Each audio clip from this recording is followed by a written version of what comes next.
Like, How's it going? masks. How do you do, good sir? I do pretty good. How are you? I'm Woody. Hi, Woody. Hey, How Woody. are you? Like we can see into the So we were just talking about the plague when we came on. Sorry, you were talking about the plague? Yeah, we were entertaining ourselves about it. Talking All right, about well, you got to entertain me a little bit then. Tell me what you're talking about. the Black Plague. We were talking about those masks that the plague doctors wore with the big beaks. And garlic. They put garlic in there, I so that's thought what they we're put trying to do. flowers or some, I don't know. Fresh botanicals of any sort. It'll keep it away. Yeah, so that's, I think, what we failed to do here in this pandemic is more witch doctor masks. So that's where we're at, Woody. Do you think you could score one on eBay or something? Like maybe you could do it yourself, like make that a part of your next merchandise drop or something, right? It's like Actually, you could probably fit like the entire name of the band, like Greta Van Fleet, across one of those things. Probably, and then some, you know? Yeah. I don't think you can get credit for the idea, but that's free. That's free. You can have it.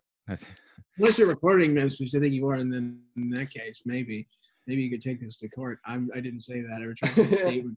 We'll see if the YouTube comments like demand. If the demand is high enough for it, then maybe you can make a decision from there. You can call it from there. Perfect. Yeah, great. So you guys have the Battle at Gardens Gate, April 16th. Is it done? Yeah, the album, yes. Has it been done for a while? Just long enough to marinate. And I think we really started before the world really changed. Yeah. So, but however, it feels eerily appropriate. Yeah, we recorded this thing over the course of we started last summer, summer of 2019, and finished, I think, a couple months ago. And really, it was a matter of fitting in recording in between touring was the big tricky part. Nothing that was out of the ordinary, but and that's kind of how we've done the other albums. But yeah, so it's been kind of a strange year, obviously. So now we've finally gone, okay, let's get into the studio and try to be safe about this and get the last 2 tracks recorded. So yeah, finally finished. Well, so you did have to finish some of the album during this pandemic. Yeah. And prior to that, like, when did you start writing this thing? Like, I understand that you started writing it or started creating it on the road, but like, can you recall like how far back that was? I think we really started. We really started writing this, I suppose, at birth, when our souls were first paired with our embryonic journey, our human bodies into the universe, together, physical worlds of this dimension. So we're on LSD right now, by the way. A little bit, micro dosing. It's like this beautiful tapestry of all this different material that we've sifted through and have lived with for years, and some of it's brand new and some of it's some of the first tracks we ever wrote and just revamped and decided what to take from the past and take from the future. So that seems to be what constantly happens when we record it. We're constantly writing, so sometimes it is borrowed from an earlier time. You take it off the shelf, dust it off. Sometimes it's written in the process of just recording that album. We constantly rip ourselves off as we go. Yeah, hopefully not too badly. That's smart. Like, honestly, that's smart. What about My Way Soon and Age of Machine? Can you talk about the creation of those songs? Like, where did they come from? A jam, like a lick that you pulled out of the closet? Like, how did those come about? We can start with My Way Soon. That was something Jake was playing around with some riffs. And they kind of worked together. And he showed me some of the stuff, and I thought, geez, that's really good. I remember kind of really pressuring him into doing something with that, or having us approach that as a song. And so that we recorded last summer, and that was kind of basically about life on the road. And it was kind of, I think we were we had to play it. That's how we write a lot, of our stuff. So Jake, I think, get the guitar. Everybody sort of like sat in the studio and figured out the song, and kind of figured out an appropriate arrangement. And there was a vocal melody that I'd come up with, and then it was a matter of getting to the lyrics, and that's what the song was asking for. And it was telling me this sort of like introspective journey into the world, and it was like the first thing and only thing that was ever written first person, so that's kind of interesting. But yeah, it's kind of where it started and where it ended up. That was fresh. I think it was two different songs that we kind of put together and cut the fat on, and it was very much one of those situations where it all comes to life very, very quickly in the studio, maybe over a 2-day span. And then Age of Machine. Oh, that story, shrouded in mystery. I can't remember that.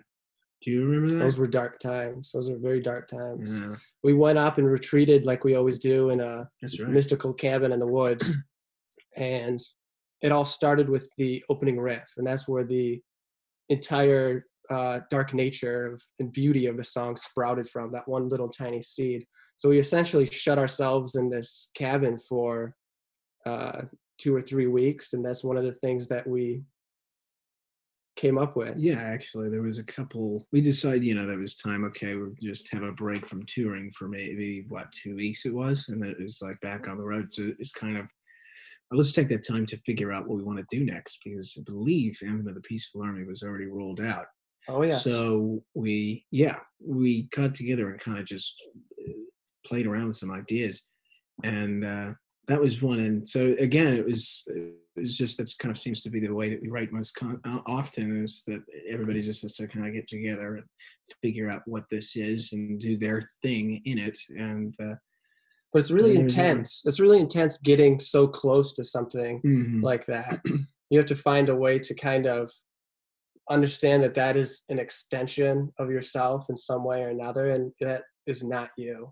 Or else you can. In a way, you just have to know how to get out of it afterward. Yeah, isn't that hard, Woody? Isn't it hard to learn to play outside of the rules, and then at the end of the day, you have to learn how to turn that off and go and live in a society like this? It's just getting to one place or the other. It's a whole. There's no real switch that we know of. And what a weird society you've returned to. Yeah, we came out of the door and everybody was wearing masks, and that was different. I thought it was really striking, just in hearing My Way Soon and hearing what it was about, and thinking about your reintroduction with this new album into the world, in the song about the travel experiences that you've had, and a song about the journey, an album, it sounds like that's about the journey that you've been on at a time that we can't. Are you struck by that? Are you?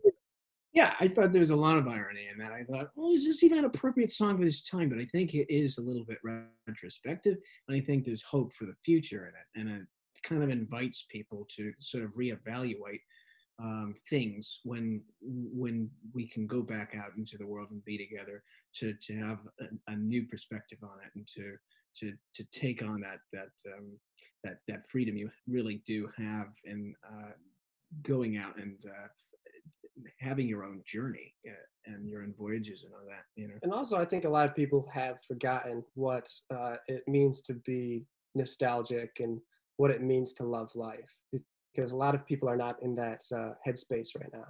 So I think releasing something like that first thing out of the gate is exactly what we needed, and I think that's what everybody else really needed too. Is that one of the main things that you had thought about, like what you want people to get from your new album? Are there things, do you create music with the listener's experience in mind, in terms of like, I want them to receive this or to feel this?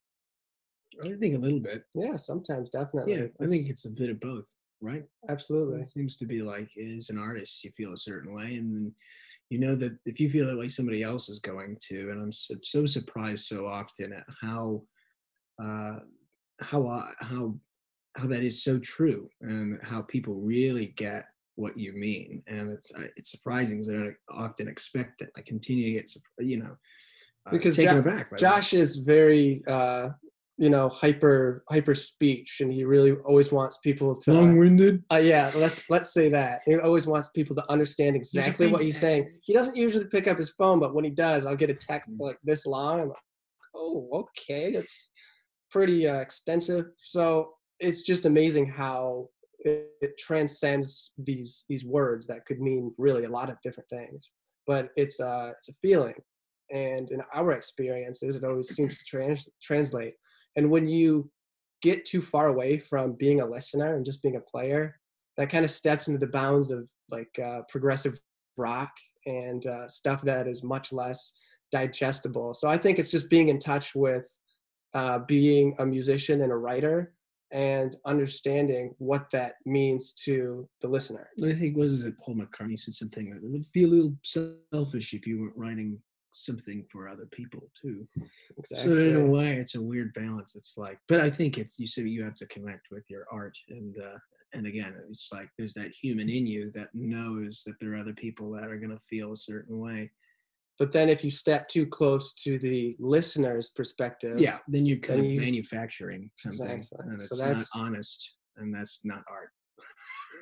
Can you talk about the feeling with Age of Machine a little bit more? Because that song hit me in the feels.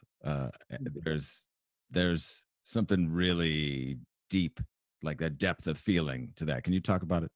Well, preliminarily, I would just like to set the scene that My Way Soon in no way represents the album as a whole. I think Age of Machine kind of does that. Yeah, more so, I believe. Yeah, I would agree with him. Yes, I think more so. It's but it's like every song is on the album really is its own story and its own mythology, and works into this world of this Garden's Gate.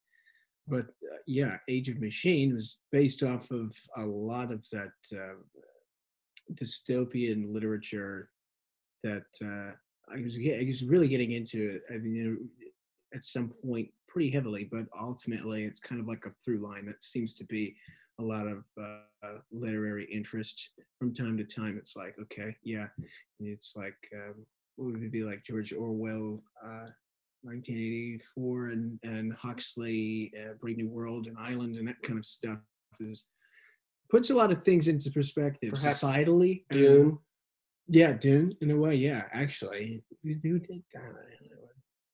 Wasn't Asimov, that was like foundation. But there was some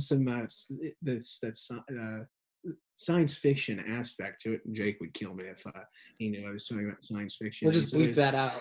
So some kind of like astronaut in outer space killing aliens album, is it? Well, well, when it's not that. It's no. So anyway, back to what we were talking about, right? Yeah. Long-winded. So yeah, that's what that was. And I think it's a lot about being disconnected with, and I suppose it speaks louder right now in these times than ever. It's about not being as connected interpersonally as we once were before the advent of the technological revolution. And that's what kind of this strange irony that we're talking through this screen, right now, we're so plugged in and all of that. But and that's the chorus. It's like, let go. It's your choice, and to at least think about it. At least it's an idea. You don't have to let go. It's hard. So many people are so. I mean, it's frightening in a way if you really want to think about it in depth. But especially as to where it could go in a not so positive light. Or in a more positive light, we could use technology to our advantage in the medical field and that kind of stuff. But it's really about identity. It's more like a song about having an identity beyond this vicarious relationship we have through technology, and to let go, unplug from the source and all of that. So, yeah, that's kind of what the track is to me. I'm struck by simply how moody it is. There's just a moodiness to it that really, I don't know, it's almost below the surface. But I think that's sort of what you're pointing to as well, is that connection. It's not real. It's intangible. And we sort of lost ourselves, I think, a little bit in that way. But this is a little bit further off topic. Okay, tell me, because I don't want to take up too much more of your time. Tell me what it was like. You got all the time in the world? All right, cool. Well, let's do it then. Tell me what it was like recording with Greg Kurstin. Greg is an incredible multi-instrumentalist and an intimidating piano player to be around. I think some of the most useful things he really implemented himself in is being a part of the band for some takes, because for this album, more than any other album, we really wrote a lot in the studio. So it was the four of us in the studio while they were hanging out in the control room, really bashing the stuff out. And if he felt he needed to come in and, make his presence be felt, he did. And so I think one of the most important things he did was, he would sit there and play bass while we're playing, piano, drum, guitar track, because it's very important to have the band feel when you're laying down the initial groundwork of the track. Because if you don't have that, you may as well just be programming the drums, the rhythm section. So yeah, then I would just go back over, and then we would lay down the real tracks, and he was very helpful. Yeah, and he kept that live. That's really what that's what Greta Van Fleet is. I mean, to a great degree, we're a live band, and so that translates in the studio if it is live for the most part, and that's what Greg really understood and was able to do with us. He was able to create that live thing. He aided in that. He came out and he played when we needed somebody to just kind of like do that. It was good. What does that do? What does that do when he says, all right, hold on, let me pick up the bass for a minute? Well, it fills in that area, because where I would want to be is kind of, I want to be sitting up here, and the drums and bass live in this kind of area, and Jake lives in this area, and Josh is kind of all encompassing, as the lead vocal. So it's very important to have that feel of a band, a full band, when you're doing the initial tracks. Because one thing that we don't want to be doing is, okay, we're going to do drums first, and then bass, and then guitar. What's really important is the interaction between musicians and the magic that's felt there. The communication. Yes, it's a communication. And it's funny because the only times that sometimes we see each other, we'll just be sitting there playing, like just Daniel and I will be on bass and drums, and then Jake will walk into the room and just pick up a guitar, and we'll play for an hour, and then we'll put it down, and we're like, we didn't talk once. Yeah, we're like, oh, hey. Hi, by the way. It very much feels like that's you're actually closer to somebody that you're jamming with than even having a conversation with them sometimes. Sure. I think I can understand that. I think I can. That's the musical connection that you create, right? And he, I guess, in a sense, sounds to me like he would facilitate that. He would help facilitate that connection. In a sense. We always think of him as a chameleon type who can kind of resonate whatever frequency we're at, and help us in that regard, in that little space and time, and that little universe that we create at that moment. His versatility and his musicality and his ability to be a fly on the wall, and he's one of the best for sure. And his facilities to bring to life what we're hearing, like the Age of Machine aesthetic. There are so many things that we did in that song that are very much studio tricks, and it's very difficult to replicate the way that we're hearing it, but we got it exactly how we wanted it. Every single track, we got it exactly how we wanted it to sound. Did you guys feel any pressure this go around? Is the pressure of the next album, is that real for you?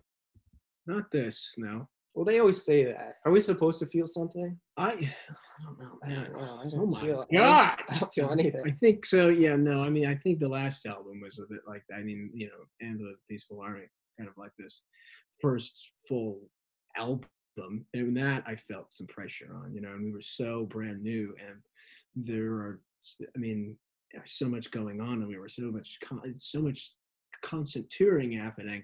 It was all pretty overwhelming, and you really are like trying to be understood. You're trying to for people to understand what you are, who you are, what you're doing.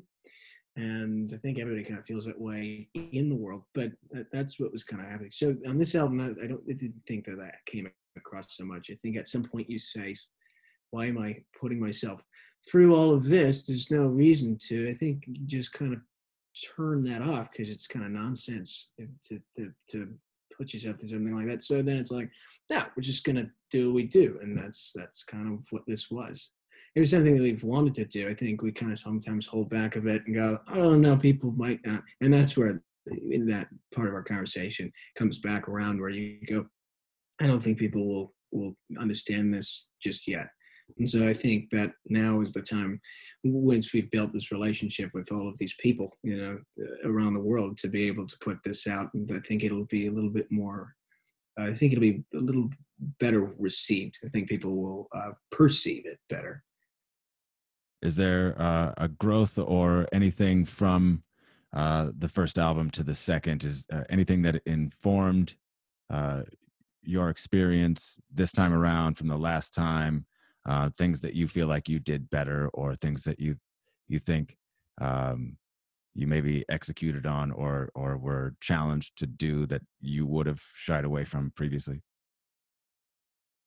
I think just the sonic landscaping. I think after two albums ish, I think that we have a much stronger foothold in the studio, and we understand how that works to the point where we can concoct this track and bring out this four-dimensional element, like you were saying about Age of Machine. Is their instruments playing together, they are playing notes on the very lowest material level.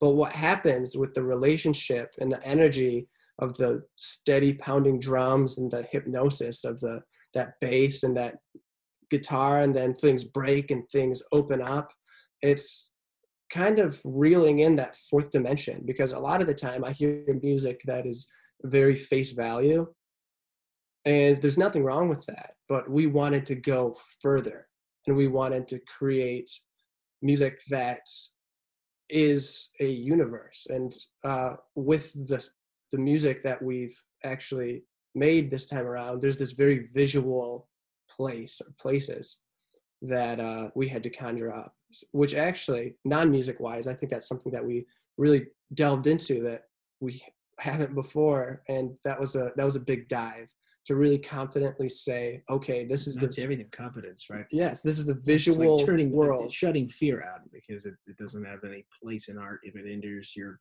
ability to create art. So it's just a matter of coming to that realization that there's just some spiritual thing to that. You know, it is, you come upon these ideas, and then you unbind yourself from something that you've been unconsciously binding yourself to that isn't necessary. That's creation though, right? Like you have to Yeah. do that in order to continue to create, or to create anything new. You got to sort of unbind yourself and open up and do something different. Give Josh, Sam, yourself to not give a damn. Yeah, absolutely. Exactly. Well, I really appreciate you two taking the time to speak with me. Josh, Sam, Greta Van Fleet. The new album drops April 16th, The Battle at Gardens Gate. Thanks again so much for spending time with me. Thank you very much, Woody. All right. You guys have a good one. You too. Later.